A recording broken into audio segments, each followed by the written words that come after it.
He came home from burying his mom and found me in bed with someone else. I didn't cry. I didn't scramble to cover myself. I didn't even whisper his name. I just sat there in silence while another man lay beside me. Someone whose name he didn't know. Someone whose face he stared at for a full 10 seconds before turning to me. His eyes weren't angry. They weren't even surprised. They were just empty. He looked like he'd already died once that week, and I had destroyed whatever was left of him. I'll never forget the sound of his footsteps leaving that room. The weight of them. The finality. The way he closed the door so gently, as if he didn't want to wake a dream he couldn't bear to live in anymore. And just like that, he was gone. It all started a few months before, though if I'm honest, the cracks began even earlier. My husband, Noah, had always been quiet, not cold, just soft-spoken. A man of few words, but infinite acts of love. He showed up for me, always. Carried groceries. Left flowers on Thursdays. Remembered how I liked my coffee, even when I changed it 3 times in a year. But when his mother got sick, something changed. It was gradual at first. More phone calls, longer visits to the hospital. Sleepless nights, missed dinners, canceled plans. And I understood, at least at the beginning.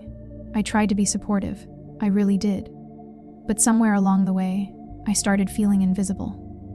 Like I had become a distant second to the woman who raised him. And soon, to her death, he stopped touching me. Stopped looking at me the way he used to. I would talk about my day and he'd stare through me. I'd cry and he'd offer a silent hug instead of words. It was like living next to a ghost. And I was selfish. There's no other way to say it. I told myself I needed affection. Attention. That I couldn't survive in a marriage built on silence. I said I missed being seen. And then I met Caleb. Not his real name, but it'll do for now. I met Caleb at the gym. Not some sleek Instagram-worthy place with mirrors and lighting tricks. Just a small neighborhood gym with flickering lights and dusty equipment. The kind you go to more out of habit than motivation. I'd started going there after work, mostly out of restlessness. I wasn't trying to get fit. I just didn't want to go home. Home felt like silence. Home felt like standing in the same room with a man who was slowly disappearing into his grief. The kind of silence that made my skin itch. Caleb noticed me on the treadmill one evening. I was walking, headphones in, staring at nothing. He smiled as he passed by, towel slung over his shoulder, like we were regulars at some unspoken sadness support group. The next night, he waved. The night after that, he made a joke about my choice of podcast. Something dumb I had forgotten was even playing out loud. I laughed, and it felt foreign, like a sound I hadn't heard in months. He started showing up more, asking about my day, making small talk that stretched into longer conversations. It was harmless. At first, I didn't tell him I was married. Not directly. I told myself it wasn't lying. Just keeping things simple. He never asked, and I never offered. That's how I justified it. And when he finally asked if I wanted to grab a smoothie after a late session, I said yes. It didn't feel like cheating. Not yet. He wasn't special. He wasn't even particularly kind. But he listened. He laughed at my stories. He complimented me. And in my weakest, most pitiful moments, that felt like enough. It started with drinks, then flirty texts. Then one night, after a fight with Noah. A quiet, bitter fight that bled like a paper cut you don't notice until it stings. I ended up at Caleb's place. The fight wasn't loud. Noah never yelled. That was the problem. It began over something small, a missed call. I had called him during my lunch break, needing to hear his voice, just needing something. But he hadn't answered. No text, no call back. Not even a, sorry, busy. When he walked in that night, I was already simmering. Not just from the call, but from days of silence, of half-hearted kisses, of meals eaten across from a man who barely lifted his eyes from his plate.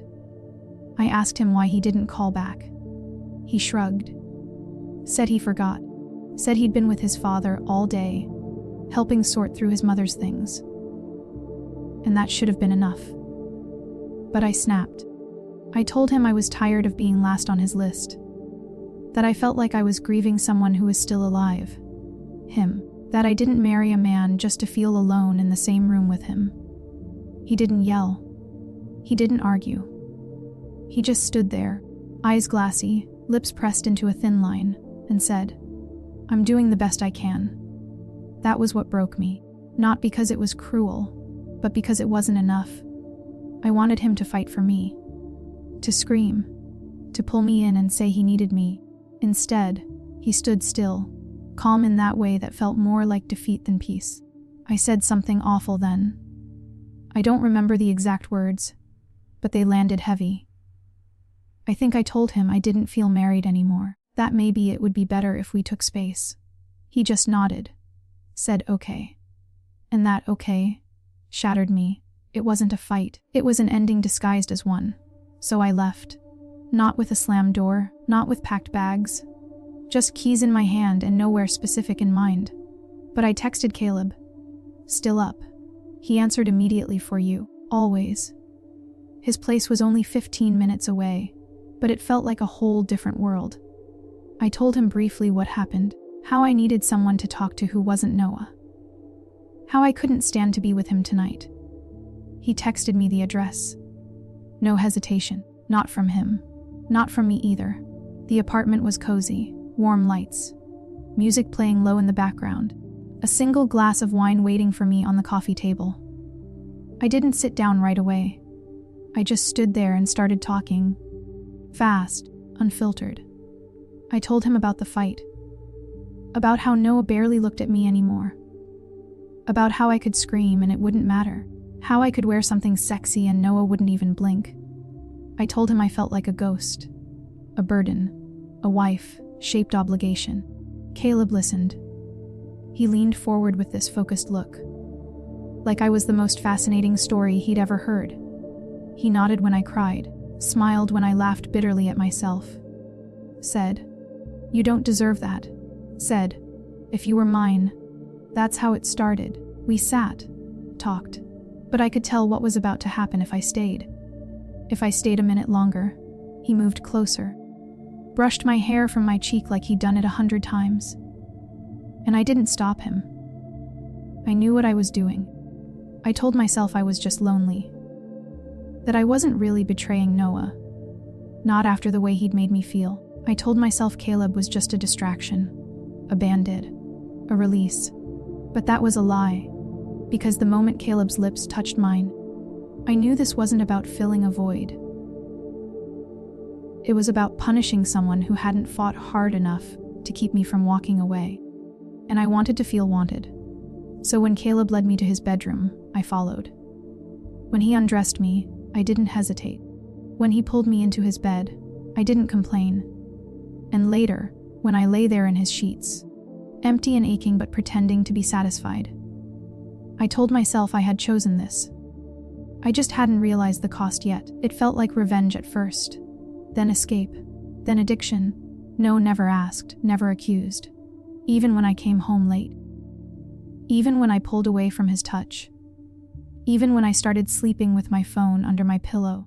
His mother passed away quietly in her sleep one Thursday morning. He called me from the hospital, voice trembling, and I remember sighing with irritation, because I was in the middle of a lunch date with Caleb. I didn't go to the hospital. I didn't hold him that night. He stayed with his father for a few days, making arrangements, helping with the estate. I barely texted. When he called, I let it ring. You know what's worse? On the day of the funeral, the day he lowered his mother into the ground, I checked into a hotel with Caleb. He wasn't supposed to come home. Not that night. He said he'd be staying with family. It happened on a Monday night. I remember because the trash bins were out on the curb, because the living room still smelled faintly of the candles I used to light when Noah came home late. Because that night, I didn't expect him to come home at all. Noah wasn't supposed to come back anytime soon, so I invited Caleb over, to our house, to the home Noah and I built together. The same one we painted room by room. The same one where we danced barefoot on Move in Day, where he once whispered, "We'll grow old here." I didn't even have the decency to go somewhere else. I brought another man into our bed, into his bed. Caleb was asleep beside me, on Noah's side of the bed, smiling faintly in his sleep like he had nothing to lose. I was wearing Noah's old college t-shirt. I don't know why. Maybe I wanted comfort. Maybe I was punishing myself in some twisted way. Or maybe I had just stopped caring, and then I heard the front door open. I thought I imagined it at first. Keys. The soft creak of old hinges. A slow. Then I heard the bag drop. Footsteps. Familiar. Heavy.